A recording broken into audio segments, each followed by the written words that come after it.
Gold trusted gold buyers మీరు తాకట్టు పెట్టిన బంగారాన్ని విడిపించి ఈ రోజు ఉన్న మార్కెట్ ధరకు కొనబడను.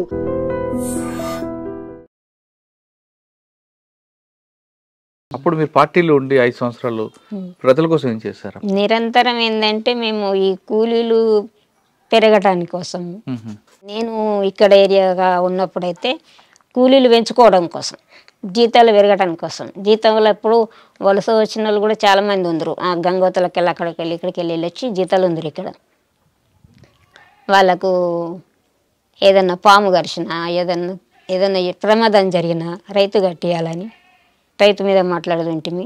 తర్వాత ఈ పసుపు కానీ పంట గిట్టుబాటు ధరల మీద వాళ్ళను పిలిపించి, రైతులను పిలిపించి వాళ్ళను ర్యాలీకి పంపించి, ధర్నాకు పంపించి మేము వెనకాల ఉండేటోళ్ళం. వాళ్ళ చైతన్యం తీసుకొచ్చారు. అదే వాళ్ళను ముందుకు పంపించి మేము వెనకాల ఉండి నడిపించేటోళ్ళము. తర్వాత ఈ మామిండ్లు తోటలు ఇవన్నీ భూస్వాముల తోటలలో మామిడికాయలు దింపిపిచ్చుడు, పంచిపిచ్చుడు, అందరు ఎంపుకోమనుడు అట్లా చేసాడు అన్నట్టు. మరి అంత నిర్బంధం మధ్యన ఎలా ఉన్నారమ్మా మీరు? నిర్బంధం ఎక్కువ ఉంది కదా. నాకు ఏమి అనిపించదు. మాకు కోనపూర్ ఫైరింగ్ ఒకటి పెద్ద ఫైరింగ్ అయింది. కోనపూర్ ఫైరింగ్లో నేను ఆరోగ్యమే సరిగ్గా లేను. నాకు బయటకు వెళ్ళాలంటేనే నాకు ఒక మనిషి ఎంబడి ఉండాలి. ఫైరింగ్ జరుగుతుంటే నాకు ఆ ఫైరింగ్లో పోవాలన్నట్టు అనిపిస్తున్నది. నాకే అప్పటికే నాకు ఇంకా ఆరోగ్యం బాగలేదంటే వీళ్ళందరేమో నువ్వు మెయిన్లో ఉండు అని అన్నారు. నన్ను మెయిన్లో ఉండు అంటే నాకు ఉండబుద్ధి అయితే లేదు. కలసు ఆయన వెంటనే తుపాకు ఓపెన్ చేసి 2 రౌండ్లు కలిపేసిన. 2 రౌండ్లు దెబ్బలు కొట్టినాక మళ్ళీ వెనకకు తీసిండ్రు. కోనాపూర్ ఫైరింగ్ ఎంతసేపు జరిగింది? 3 గంటలు 4 గంటలు జరిగింది. అది ఏం కాలేదా? ఏం కాలేదు. వాళ్ళ వైపు ఏం కాలేదు. 3-4 గంటలు జరిగింది. అట్లా ఉంటుంది అన్నట్టు. ఫైరింగ్ అంటే మంచిగానే అనిపిస్తుంది. చచ్చిపోయినా ఏమనిపించదు, బ్రతికినా ఏమనిపించదు, ఏది ఏమనిపించదు. ఫైరింగ్లో ఇట్లా భయం అనేది అనిపించదు అన్నట్టు. వైరు కొట్టిన వాళ్ళమే కావాలా, ముందరికైనా కావాలనిపిస్తుంది. మళ్ళీ నాకు చాలా ఏముండే అంటే ఫస్ట్ నుంచి ఏముండేలంటే నేను పార్టీలో చనిపోవాలనేది ఉండే. అయ్యో ఎందుకు? పార్టీలో అమరు అయితే మంచిగా అనేది ఉంటుండే. నాకు ఇక్కడి బ్రతుకులు నాకు ఇష్టం, ఇప్పటికి కూడా అనిపించాయి. ఈ రోజుకు కూడా ఇక్కడ చూస్తే ప్రతి ఒక్క లోపల కుటుంబము కానీ బయట వాళ్ళు కానీ ఏదైనా కానీ ఇదంతా ఒక కుళ్ళు ప్రపంచం అనిపిస్తుంది నాకు. స్వార్థం ప్రతి ఒక్కరి స్వార్థ ప్రపంచం అనిపిస్తుంది. దాంట్లోనేమో స్వచ్ఛమైనగా అనిపిస్తుంది. సచ్చిన మంచిగా, బతికిన మంచిగా. ఒక్క మనిషికి ఆరోగ్యం బాగలేకపోతే దాని చుట్టూ మనసులో మనం ఉండి దాన్ని ఆదుకోవడం, స్వచ్ఛందంగా మంచిగా ఉండడం అట్లాంటివి ఉంటాయి అన్నట్టు.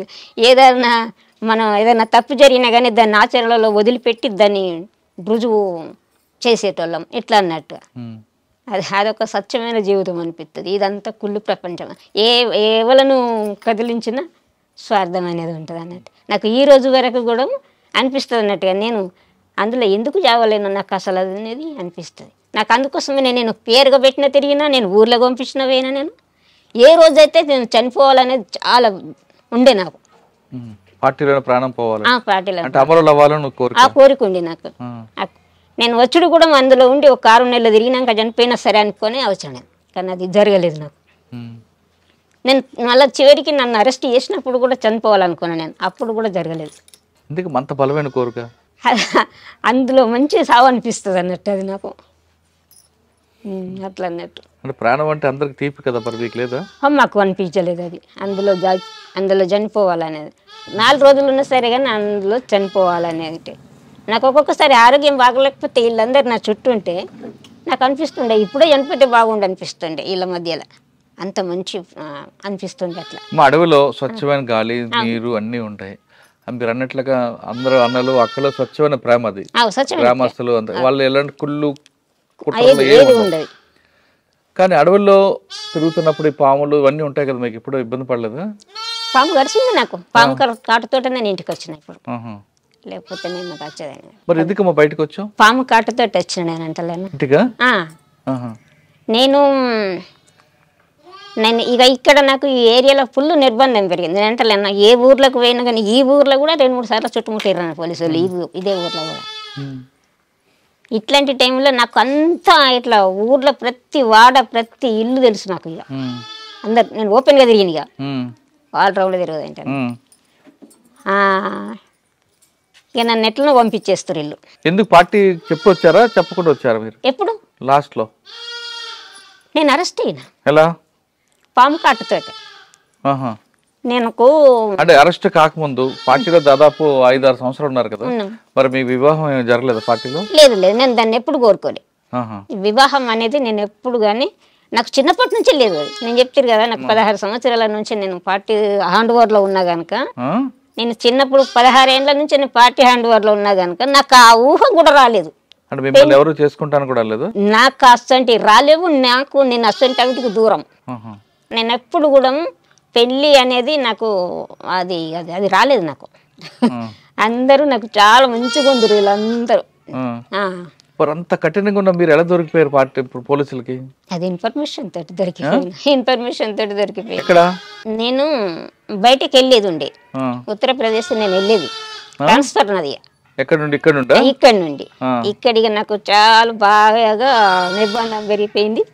ఉత్తరప్రదేశ్ కు నేను వెళ్ళేది. నన్ను ఒకసారి రైలు ప్రయాణంకు నన్ను పంపిస్తామన్నారు. వరంగల్ దాకా పోయినాక అక్కడ ఎన్కౌంటర్ అయింది. ఎవరిది? అక్కడ ఫైరింగ్, అంటే ఎన్కౌంటర్ కాలేదు కానీ ఫైరింగ్ అయింది. అక్కడ నుంచి మళ్ళీ రిటర్న్ వచ్చిన. ఇక నేను దళం నుంచే పోతా కానీ నేను ఈ బస్సుల ప్రయాణం చేయని చెప్పని ఎన్ని రోజులన్నా కానీ దళాలతోటే పోతా. నేను ఈ ట్రైన్లకు వీటికి నేను పోనని చెప్పని నేను ఇంటర్నెట్ పద్మక్క వాళ్ళతోటి అన్న వల్ల మరి సరే పని అన్నారు. ఇక అప్పటికి నేను ఇక నేను వాళ్ళతోటే ఉంది. ఇక నేను బయటకు వెళ్ళిపోవడే ఉండే. మేము పద్మక్క మేము పోతామంటలకల్లా పద్మక్క వాళ్ళది ఎన్కౌంటర్ అయింది. ఎక్కడైంది? నేరాళ్ళ ఎన్కౌంటర్. ఇప్పుడు చెప్పింది నేరాళ్ళ వాళ్ళ అక్కడ ఎన్కౌంటర్ అయింది. ఆమెతోటి నేను బయటకు వెళ్ళేది. ఇక అప్పుడు ఆమె అది అయిపోయిందంటే మళ్ళీ ఒకసారి పోతే మళ్ళీ ఫైరింగ్ అయింది. ఇక నేను బయటకు పోయేది ఆగిపోయి మళ్ళా తర్వాత ఆర్కే ఉండే అప్పుడు వరంగల్ ఆర్కే మళ్ళీ ఇక్కడికి వచ్చిండు ఆయన అప్పుడు ట్రాన్స్ఫారంలో ఇక్కడికి వచ్చిన వల్ల ఆయన చెప్పిండు, నువ్వు పోగుడే ఉంటుంది, నేను మాట్లాడినని చెప్పాను అన్న వల్ల సరే డేట్ ఫిక్స్ చేసిండ్రు పంపించుడని. అక్కడ మానాల దగ్గర మరి మడ్ల ఉంటుంది. అక్కడ పొద్దుకి అందరం 10-12 మంది ఉన్నాం. అందరము నేను క్యాన్ నీళ్ళు నేను మోయకపోదు ఇంటి, వీళ్ళందరూ క్యాన్లు పట్టుకుందరు. అక్కడ నీళ్ళు గుట్టకెక్కిస్తారు. నీళ్ళు క్యాన్లు పట్టుకొని గుట్టకెక్కినాక వీళ్ళతోటి నేను వచ్చేటప్పుడు ఏమైందంటే నా బట్టలు వండుకుంటానని నేను వీళ్ళతోటి గుట్టకెందుకు ఆ బోర్ కాడికి పోయాను అన్నట్టు. బోర్ కాడికి పోయేటోళ్ళకల్లా అందరూ కాలు చేతులు కడుక్కున్నారు, చేసిండ్రు, బట్టలు వండుకున్నారు. నేను కూడా బట్టలు వండుకునే సమయంకు ఇట్లా ఒడ్డు మీద డ్రెస్ యూనిఫామ్ కదా అది వేసి సబ్బు పెడతంటలకల్లా వచ్చి ఇక్కడ కుట్టింది పాము. అందరు వెళ్ళిపోయిన రొక్కాయన ఉన్నాడు. ఇక అయ్యో అన్న ఏమో గుట్టనే ఇక్కడ అని చెప్పానంటే వాళ్ళకల్లా ఆయన లైట్ వేసి చూసి ఆయన దస్తి తీసి ఇక్కడ కట్టిండి. కట్టి అక్క నేను డ్రెస్ నేను వండుకొని ఉన్నాడు అని చెప్పని నన్ను పంపించి ఆయన నా డ్రెస్ తీసుకొని పిండుకొని ఆయన వచ్చి వాళ్ళు ముచ్చట పెట్టుకున్నారు కొంచెంసేపు. ఇట్లా ఏమైంది అని అంటే ఏం లేదు జరుగుట్టింది జర్రేది ఏమి లేదని చెప్పన్నారు కానీ పామని చెప్పక దస్తి కట్టిండ్రు. ఆయనతో 2 సూదులు వేసిండ్రు. ఇక మంటలు చేతుబ్బుడు బాగా మంటలు మండడు. అప్పుడు ఇక అందరు వచ్చి చేతులు ఊదుడు తుడుచుడు అది చేసిండ్రు. అయితే దానితో ఇక హాస్పిటల్కి పంపించాలంటప్పుడు పాము కరిచినప్పుడు బయట అప్పుడు అందులోనే ఉన్న కొన్ని రోజులు కనుక లీక్ అయింది అది. ఇక అది మొత్తం హాస్పిటల్లో ఎక్కడెక్కడ పెట్టిండ్రు అన్నది తెలియదు. ఇక పోలీసు వాళ్ళు పెట్టాలకల్లా నాకు ఇక్కడ ప్రాంతంలో అందరు తెలిసిన వాళ్ళే ఉంటారు పోలీసు వాళ్ళు. నేను చిన్నప్పటి నుంచి అరెస్టులు అయినా కదా, కనుక ఎక్కడెక్కడ పోలీసు వాళ్ళకి తెలిసే ఉంటుంది అని చెప్పని నిజామాబాద్ జిల్లాలో తిరుకొండ మండలం ఉంటుంది, అక్కడికి నన్ను హాస్పిటల్ అని పంపించారు. వేరే వాళ్ళ దారిన పంపించారు. అలా అది ఎట్లా లీక్ అయిందో తెలియదు. అక్కడ నన్ను అరెస్ట్ చేసిండ్రు పోలీసులు పొద్దుకి తెల్లవారుజామున అనుకో. అరెస్ట్ చేసి ఎక్కడ తీసుకొచ్చారు? కరీంనగర్ తీసుకుపోయారు. కరీంనగర్ అక్కడ కదా, ఇక్కడ కాదు, ఇక్కడ నన్ను అరెస్ట్ చేసిండ్రు. చేసి ఇంకా ఎక్కడ అంటకుంటుంది ఎట్లా తీసుకుపోయినరేమో. ఇక తెల్లవారుకల్లా కరీంనగర్ ఎస్పీ దగ్గరికి చేరాను. ఎవరు ఎస్పీ అప్పుడు? అప్పుడు ప్రవీణ్ కుమార్ అని ఆయన ఉండే. ఆయన ఏమన్నారు? అక్కడికి చేరినవి ఆయన ఏమన్నారు, ఇక నువ్వు ఇక్కడిక్కడ దొరుకుతారా నీకు అక్కడికి పోయినా కానీ మాకు తెలకుంటూ ఉంటుందా అని అన్నాడు. అట్లా అన్నట్టు మాకు తెలకుంటూ ఉంటుందా, నీకు పాము గడిచి 15 రోజులు అవుతుంది కదా అని అన్నాడు. ఇక మొత్తం తెలుసుకున్నారు. ఇక తెలుసుకొని ఆరోగ్యం మెరుగుపడింది. అప్పుడు పాము విశ్వమంత బయటకు వచ్చిందా? డాక్టర్ బాగా చూసారా? డాక్టర్ చూసిండ్రు కానీ చేతి వాపు ఉండే. తర్వాత జైలుకి పంపించారమ్మా? లేదు జైలుకు పంపించలే. మీరు చేయబెట్టి నేను పాటలకైనా నేను నా బతుకు నేను బతుకుతానని నేను కొరట్లలో పోయి ఉంటే కొరట్లల్లా అక్కడ ఒక మర్ర జరిగింది కొరట్లల్లా. అప్పుడు బుర్ర లక్ష్మణ్ ఎన్కౌంటర్కు కారణమైన వాడిని పార్టీ చంపింది. ఆ ఎన్కౌంటర్ అప్పుడు నేను ఉన్నా కదా, నీకే గుర్తయిన నువ్వే చంపించినవని. అప్పుడు దళం నీకే తెలుసు, ఆయన నీకే గుర్తు. ఈ అప్పటి చరిత్ర ఓలకు తెలియదు. నీకే గుర్తున్నది కనుక నువ్వే చంపించినవని నన్ను పట్టుకొని కరెంట్ షాకులు పెట్టిండ్రు, బాగా విపరీతంగా కొట్టిండ్రు. అప్పుడు కొట్టి బాగా కరెంట్ షాకులు పెట్టిండ్రు, రోగడ బండ్లు పెట్టిండ్రు, బాగా చేసిండ్రు. నాకు ఏది తెలియలేదు అసలు. ఇప్పుడు మళ్ళీ జైలుకు పోయేదాన్ని. మళ్ళీ ఏం చేసింది పార్టీ నన్ను మంచి లీడర్ని పంపించి ఇడిపించి బయటకు తీసుకుపోయినరు అన్నట్టు. అట్లా అయింది అన్నట్టు. నాకు ఏది తెలియకంటే ముందు నన్ను మర్డర్ కేసులు ఎరికెత్తా అనుకున్నారు. నేను పోయి సాధారణ బతుకుతుంటే నన్ను కోర్టులో పట్టణం దాటకుండా నాకు కండిషన్ పెట్టిండ్రు పోలీసు వాళ్ళు. కోర్టులో అసలు నేను మా ఆర్డర్ లేదు, నువ్వు కోర్టులో దాటొద్దని పెట్టిండ్రు. అట్లా దాటకుండా కూడా ఉన్నాను నేను. అట్లా దాటకుండా ఉండి నేను కోర్టులో సిఐ దగ్గర పర్మిషన్ తీసుకొని ఒక దేవాలయానికి పోయినా. దేవాలయానికి పోతే ఈ రైకల్ పోలీసులు మెట్పల్లి పోలీసులు వెంబడించిండ్రు అక్కడ నన్ను. నువ్వు ఎక్కడికి వచ్చినావు? దేవాలయానికి కూడా నేను పోవద్దా? మరి కొన్ని నన్ను బయట వాళ్ళనంటే నా ఇంటికి రోజు చెకప్, ప్రతిరోజు చెకప్ ఇంటికాడ పొద్దున్న దాకా నుంచి కొద్దిగా దాకా చెకప్. అంత నిర్బంధం చేసిండ్రు నన్ను. రెండోసారి వచ్చి మళ్ళీ పార్టీలోకి వెళ్ళారా? మళ్ళీ ఎక్కడికి వెళ్ళారు? ఇదే ఇక లాస్ట్ ఇక మధ్య మళ్ళీ ఇవన్నీ ఫస్ట్ నుంచి అట్లా ఉన్నాయి అన్నట్టుగా నాకు బాగా పోలీసులు బాగా ఇచ్చేసారు. మరి ఇప్పుడు చివరిగా అరెస్ట్ అయ్యారు మీరు? చివరికి ఇక్కడ ఇక పాము గారు జైలుకి వెళ్ళారా? జైలుకి వెళ్ళలే. ఇక చెప్పాను ఇవన్నీ మీరే కారణం అని చెప్పాను నేను పోలీసు వాళ్ళని. నేను సాధారణ బతుకు నేను ఇక్కడ బతుకుతా అనుకుంటే నన్ను మళ్ళా టార్చర్ చేసి మళ్ళా నన్ను కరెంట్ షాకులు పెట్టి నన్ను నిర్బంధించి నన్ను ఇది చేసారు కనుక నేను పాటలకు వెళ్ళవలసి వచ్చింది. చాలా జీవితం పోతే పోనీ ఉంటే ఉండను అనుకొని నేను వెళ్ళినంతే. అంటే ప్రవీణ్ కుమార్ గారు తప్పేమాదన్నారు, ఒప్పుకున్నారు.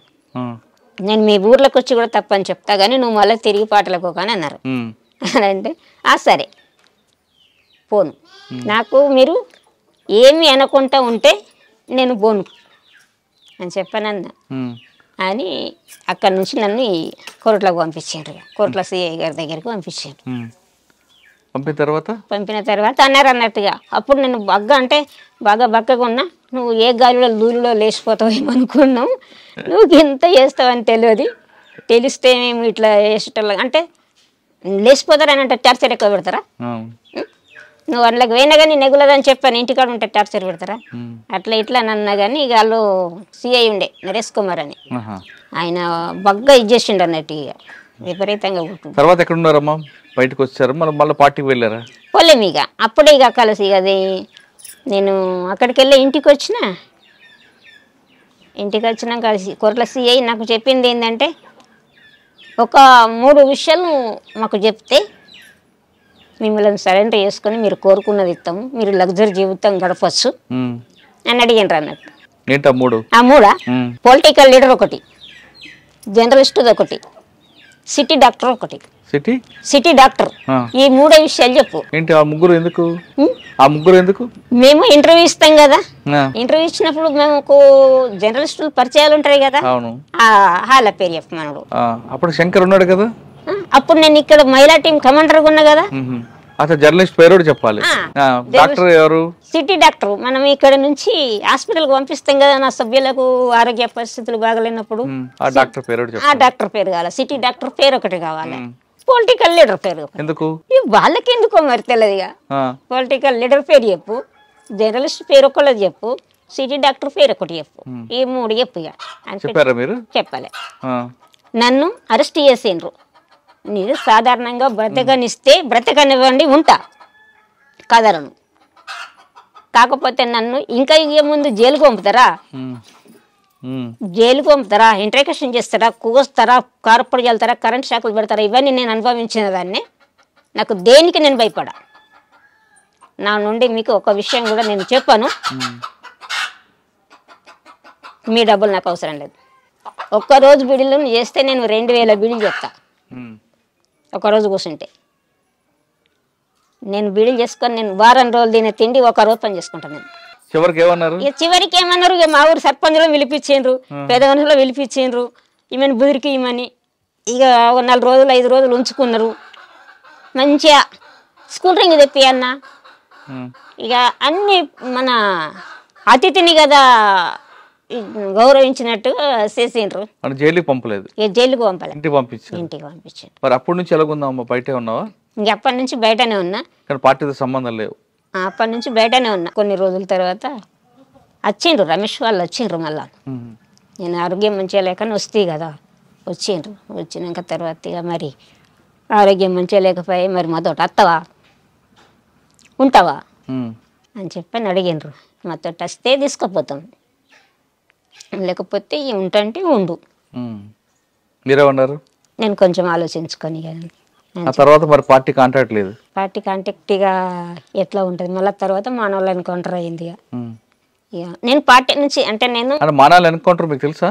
తెలియదు. నేను నాకు కలిసిన తర్వాతనే మానవుల అందులో రమేష్ అన్న వాళ్ళే అన్నారు అన్నట్టు, నువ్వు ఇక్కడ ఉంటే ఇక్కడ ఉండు, నీకు ఆటమైన కాడ ఉండు, నువ్వు పార్టీ హ్యాండ్ ఓవర్లు ఉంటే పార్టీ చేస్తుంది కానీ నిన్ను నీకు ఏమి బాధ లేదని మాట్లాడినారు. నాకు నిన్ను తీసుకుపోయి నీకు ఆటం కాకపోతే నిన్ను ఎక్కడన్నా ఉంచైనా కానీ పార్టీ చేస్తుంది, పార్టీ బాధ్యత. నువ్వు చిన్నప్పటి నుంచి పార్టీలో ఉన్నావు కనుక పార్టీ కోసం తిప్పలపడవు కనుక పార్టీ బాధ్యతనే ఉంటుందని చెప్పారు నాకు. చెప్పిన తర్వాత వెళ్ళిపోయినాక తర్వాత ఎన్కౌంటర్ అయింది. నేను ఆలోచించుకుంటాను నేను చెప్పిన. ఇక మా వాళ్ళందరూ కూడా ఇక పోకు సాలు ఇక అని చెప్పేసి ఇక వీళ్ళు ఒకటంలో పెట్టిండ్రు. ఇంకా అప్పటి నుంచి బయటే ఉన్నారు? ఇక బయటనే ఉన్నాం, బయటనే ఉన్నాం. మళ్ళీ తర్వాత ఇక మరి ఎవరి దగ్గర ఉండడు ఎందుకని చిన్నగా ఒకటి ఇల్లు కట్టుకున్న, చిన్నగా ఒక 5-6 గజాల ఇల్లు కట్టుకున్నా, అప్పు చేసుకున్నా. భోజనం అది ఎలా తెడుస్తుంది? పని చేస్తా కదా, పని చేస్తా. నేను వాళ్ళ నుంచి పోలీసు వాళ్ళ నుంచే నేను రూపాయి తీసుకోలే. నేను ఒక్కరోజు పని చేస్తే వారం రోజులు బతుకుతానే చెప్పిన. వద్దు నాకు ఎవరి నాకు పార్టీ ఇస్తానా వద్దన్నా. నేను పార్టీ కూడా ఇస్తాను, అది నీకు బ్రతకడానికి కావాలంటే మేము ఇస్తాం, మేము చూసుకుంటాం. నిన్ను చిన్నప్పటి నుంచి బాగా కేసులు గొడవలు ఇవన్నీ అయినాయి కనుక పార్టీ కూడా చూసుకుంటాను నేను. కానీ నాకు పార్టీ ఇవ్వద్దు, ప్రభుత్వం ఇవ్వద్దు, నాకు నేనుగానే బ్రతుకుతా. ఎవరి సహకారం నుంచి ఇలాగే ఉన్నావు ఈ రోజు వరకు కూడా? అవును, పని చేసుకోవడం బ్రతకడం. నేను చిన్నగా ఇల్లు కట్టుకున్నాను. మరి పెళ్లి ఏదైందమ్మా? మరి ఎవరు మీకు సాకుతున్నారు? మీకు సాకేది ఎవరు? సాకేది ఎవరేముంటది, నేను పని చేసుకుంటున్నా, బతుకుతున్నా. బంధువులు ఎవరు లేరా? ఉన్నారు అన్న వాళ్ళు ఉన్నారు, అక్క వాళ్ళు ఉన్నారు. వాళ్ళ పిల్లలు వాళ్ళు చూస్తుంటారు. మంచి చెడ్డ వాళ్ళు ఇప్పుడు నన్ను ఏం చూసుకుంటారు. ఇప్పుడు నేను బాగానే ఉంటుంది, నన్ను ఏం చూసుకుంటారు వాళ్ళు. ఏమైనా ఆరోగ్య సమస్యలు వచ్చినా చూస్తారు? ఆరోగ్య సమస్యలు అయితే మా కుటుంబమే కాదు, ఇంకా నా పక్క పంట వాళ్ళు కూడా నా చుట్టూ ఉంటారు.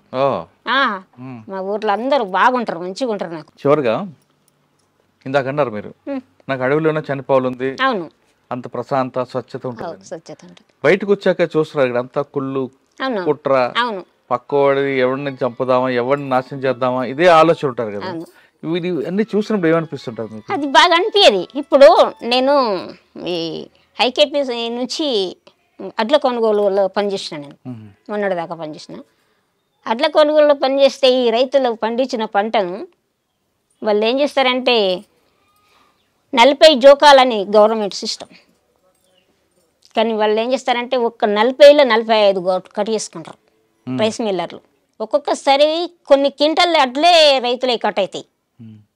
వాళ్ళు కష్టపడి పండిస్తారు. కష్టపడి పండించిన పంటను రాశి మీకు తెచ్చి పొలిపి ఎగబట్టి అన్నీ వేసి వాళ్ళని రైస్ మిల్లు కోసినప్పుడు వాళ్ళు క్వింటల్ల కొద్ది అడ్లు కటింగ్ చేస్తారు. క్వింటల్ల కొద్ది అడ్లు కటింగ్ చేసినప్పుడు మాకు అక్కడ రైతులు నన్ను అంటారు అన్నట్టుగా, అక్క నువ్వు బయట ఉంటే ఎట్లా ఉంటుండేది అని చెప్పాను. నన్ను అడుగుతా బయట ఉంటే ఒక్క రైస్ మిల్లును ఎట్లా చేద్దుంటామో, కానీ ఇప్పుడు ఏ ఎమ్మెల్యే పట్టించుకోడు, ఏ గవర్నమెంట్ పట్టించుకోడు. ఇయ్యోడున్న రైస్ మిల్లు మళ్ళా ముంగడికి ఇంకో రైస్ మిల్లు కడుతుండు.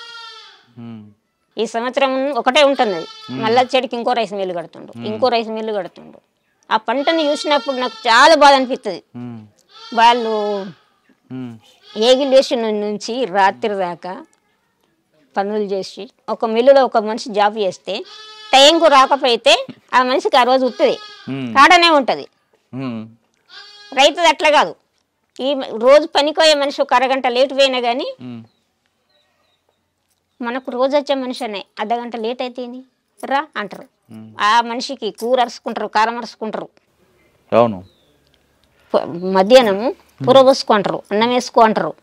మళ్ళీ వచ్చేటప్పుడు వాళ్ళ తోటలో ఏదన్నా పంట వండినవి ఉంటాయి చూడు, కూరగాయ ఏమన్నా ఉంటాయి చూడు, అవన్నీ కూడా పెడతారు. మళ్ళీ నీ కాటు మీని తెంపుకోపు అంటారు. అంత మంచిగా వాళ్ళను అంటే పనికి వచ్చిన వాళ్ళ ప్రేమ అట్లా ఉంటుంది. ఆ మిర్చి వండిస్తారు, మిర్చికి తీర సమయానికి రేటు ఉంటుంది.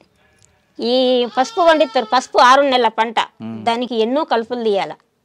ఆ పసుపుకు పంటకు రేటు ఉండదు. అప్పుడు రైతులు కానీ వాళ్ళు అసలు లక్ష్మక్క నువ్వు ఎందుకు వచ్చినావు, నువ్వు అబ్బా నువ్వు బయట ఉంటే ఇప్పుడు పిల్లగాళ్ళు అంటారు. మా సొంటలం కూడా మత్తుంటే మేము ఇప్పుడు గిన ఉంటే అని అంటారు. అన్నప్పుడు ఏం చెప్తాం, అట్లా అనిపిస్తుంది. ఇక